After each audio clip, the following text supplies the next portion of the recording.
Hi friends, ஒரு டேஸ்டான pasta recipe எப்படி பண்ணலான்னு பார்க்கலாம் வாங்க. அதுக்கு தேவையான பொருள் வெங்காயம், தக்காளி, இஞ்சி, பூண்டு, கொத்தமல்லி, முட்டைக்கோஸ், கேரட்டு, குடமிளகா, red chilli sauce, soya sauce, green chilli sauce, tomato sauce, உப்பு, எண்ணெய், பாஸ்தா அவிச்சு எடுத்து வச்சுருக்கேன். எல்லோரும் நார்மலாக பேனில் பாத்திரத்தில் தான் பாஸ்தா செஞ்சு பார்த்துருப்பீங்க. இப்போ நம்ம ஒரு டிஃப்ரெண்ட்டாக மண்பானையில் செஞ்சு பார்க்கலாம். எப்படி வருதுன்னு பார்ப்போம்.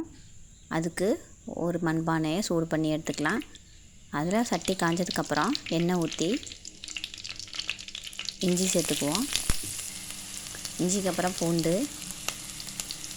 சேர்த்து நல்லா வதங்கட்டும். பச்சை வாசனை போகிற அளவுக்கு வதங்கினாதான் அதோடய டேஸ்ட்டு கிடைக்கும். இப்போ பொடியாக நறுக்கின பெரிய வெங்காயம் சேர்த்துக்கலாம். வெங்காயம் நல்லா வதங்கட்டும். வதங்கினதுக்கப்புறம் தக்காளி சேர்த்துக்குவோம். நான் 2 தக்காளி சேர்த்துருக்கேன். தக்காளி வெங்காயம் நல்லா வதங்கட்டும். அதோட துருவின கேரட்டு, முட்டைக்கோஸ் சேர்த்துக்கலாம். முட்டைக்கோசும் கேரட்டும் வேகட்டும். நல்லா கிண்டி விட்டுக்குவோம். முட்டைக்கோசும் கேரட்டும் வெந்ததுக்கப்புறம் ஒரு குடமிளகா சேர்த்துக்கலாம்.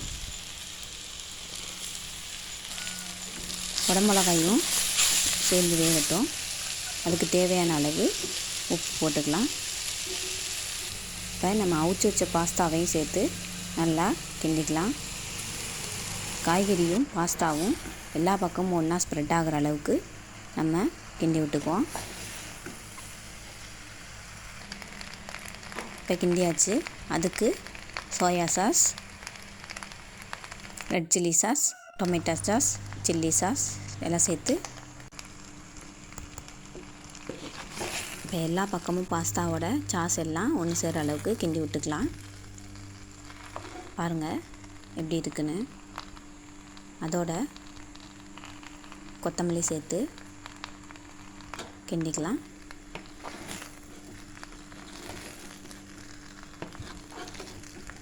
மண்பானையிலையும் பாஸ்தா செஞ்சாச்சு. பாருங்கள், பிடிச்சிருந்தா லைக் பண்ணுங்கள், ஷேர் பண்ணுங்கள், சப்ஸ்கிரைப்